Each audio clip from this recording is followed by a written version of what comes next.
Movies are often nothing without a compelling character and a character that we can relate to or just someone that we find to be amazing. So today I'm going to be giving you guys my top 5 movie characters of all time. Now, this list could change because I do have a lot of personal ones. There's one character that I am really wanting to put on this list, James Bond, but I'm still needing to go through all the movies first. I just finished Goldfinger, and I still need to get through a lot more of the Bond films before I can actually officially give him that. But rest assured, I should be doing this again with like a top 10, so it's a lot bigger and we get a lot more people in here. But without any more interruptions without any more problems, let's begin with number 5. And at number 5, I've got to go with a really, really funny character, yet pretty relatable. I've got Indiana Jones. Ooh, man, this character's awesome. Now, there are a lot of people that would consider him much, much higher on this list. Now, I do like him. It's just some of the things that I don't really like is he can be kind of a womanizer, a lot like James Bond, but he did have several girlfriends through his franchise. Actually, no, it was only like, it's kind of complicated because he does kiss someone very, very, very, very passionately in the third movie, Last Crusade, but she betrays him, so you couldn't really classify her as a girlfriend. Really was unbearably annoying, and you can technically count her as a girlfriend, and he gets together with Marianne twice, and that's not even counting the time that I know that I actually, spoiler alert, if you have not seen Dial of Destiny, I have not either, but I do know that he does get together with her again in the end of the 5th movie, which means he's been with one of his girlfriends 3 different times. So that's one of the reasons he couldn't go higher than 5th place, but I do really enjoy this character. He can be heroic, and he did start off as this person that was not really the most likable, but over time he kind of softened and became a lot more of a nice character.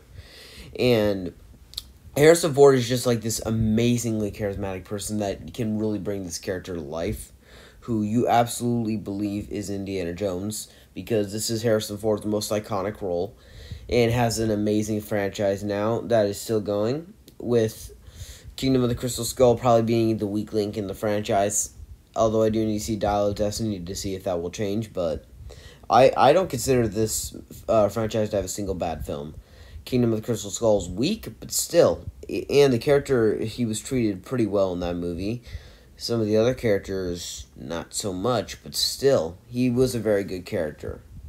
Now, in 4th place, this could be a bit controversial, and I don't know how many people will say that he's not the best character. But for number 4, I've got to go with Captain America. My favorite of every single person in the entire MCU. There's never been a better hero, never been a better character. Oh, just so amazing. He has so many just fun moments.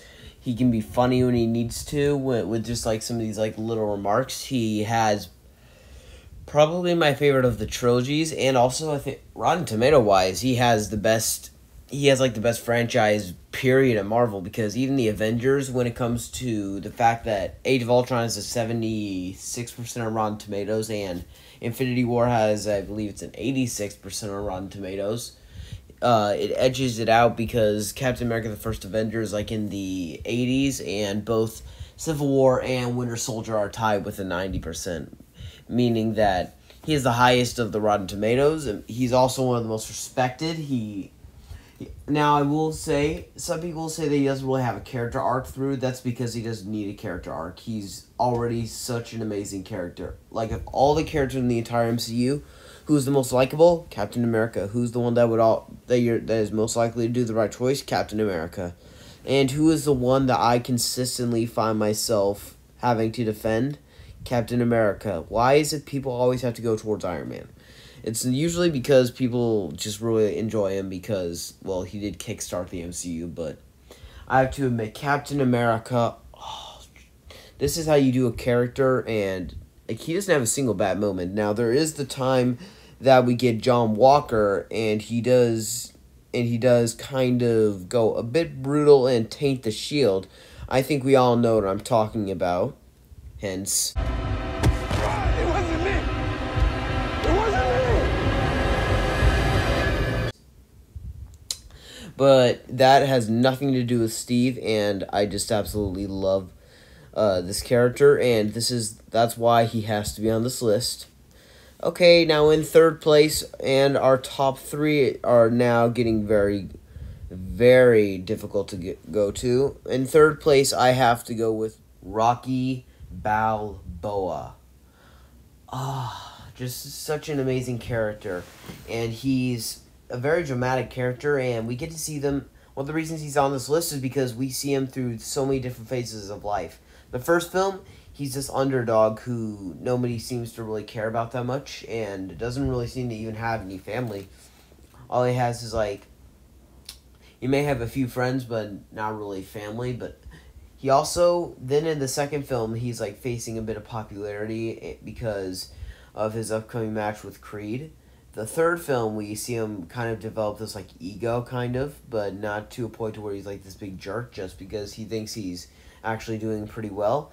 And I really enjoy just the way that it plays out with Creed and him as developing this friendship. Rocky Fort is this revenge story, so we see him through that phase of life, getting angry because Apollo Creed is killed in the ring, and that was one of the reasons why Drago was a very hated character because of what he did. Although people do kind of like him as the character, but he's a character that you want to hate, but at the same time, because of how he was treated, you just can't.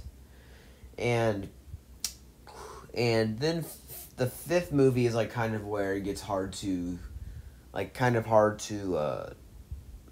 how to summarize where he is. He's kind of just a buffoon in the fifth movie, so I really can't explain much about that one. The sixth film, he's basically back to Rocky 1 and is out of popularity. His wife is dead. His kid doesn't usually visit him that much, and he's basically just hit rock bottom again. Then in Creed, we are similarly at the point that he was in Rocky Balboa, but this time he becomes a mentor to Adonis Creed, and I'm gonna get heat for this. Probably I actually prefer Rocky as a mentor than as a boxer, because we get to see him give this all-time just role, and getting to see him being so dramatic and talking about why he doesn't want to get the treatment for his cancer, and that scene will make you cry. It is the way he just pours his heart out into it, and just the way that he based that performance in Creed after his after his son, who, fun fact, actually plays in Rocky 5 as Rocky's actual son, so that's why they do have amazing chemistry. But he died, and I think it was I don't even know. I think it might have been 2012. It was just before Creed, I believe, but it's just so amazing, and he's just such an iconic character, and a lot of people would have him at number one. I know some people that do have him at number one, absolutely love him. I do two more characters more than this, which you will see, because in second place, I don't know how people will feel about this. In second place is the Terminator, from Terminator to Judgment Day. So the reason that I put this character over Rocky is because I'm a big fan of character arcs, and just getting to see him go from this, in the first film, he's almost this serial killer that is trying and will move heaven and earth to kill Sarah Connor.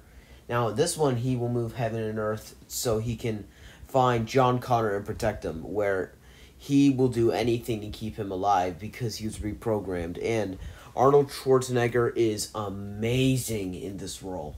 He just brings so much emotion to this role, and it's about him learning the value of human life, which in its own is just amazing, and it's just the way that he's played out is so well, and just hearing him say, "I know now why you cry, but it's something I can never do." I know now why you cry,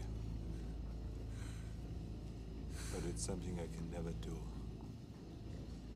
Is just so sad and makes you think, wow, he really has changed, because this boy is something very special, which is one of the reasons why he was inevitably going to be on this list. And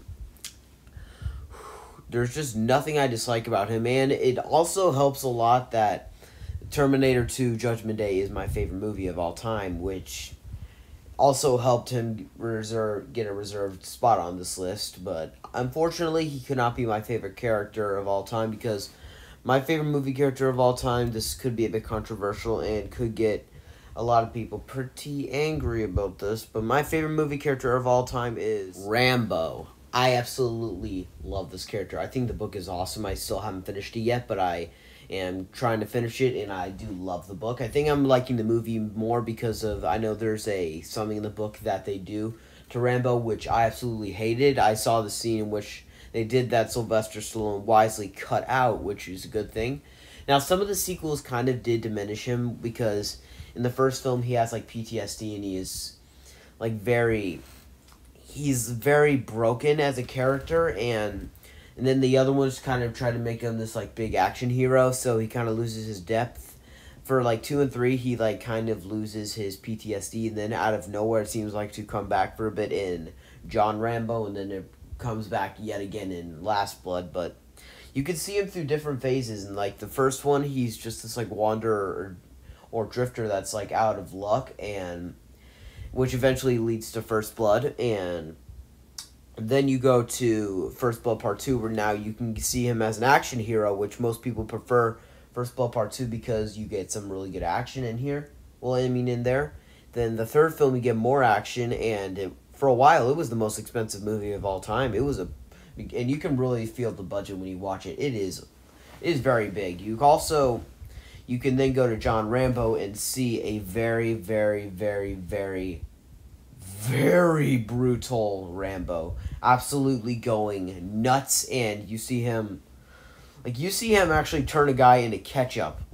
And I'm not exaggerating. He uses like some sort of like, I think it's a .50 caliber gun or something, and just like blows them up almost because of how powerful those things are. You see him destroy people like shooting off limbs, and it's just he can be a very unique character. So I'm gonna get a lot of heat for saying that, but also it's just the way that he was treated in First Blood, and the way he's so broken, and seeing him cry in front of Troutman and using the "nothing is over" line. It's over, Johnny. It's over! Nothing is over! Nothing! You just don't turn it off!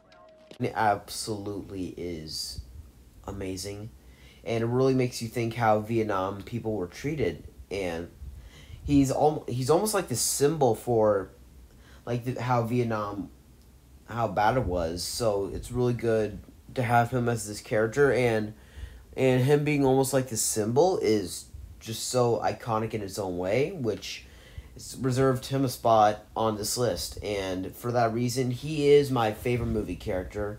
And if you don't like it, I am sorry, but I have to say I absolutely love him as a character.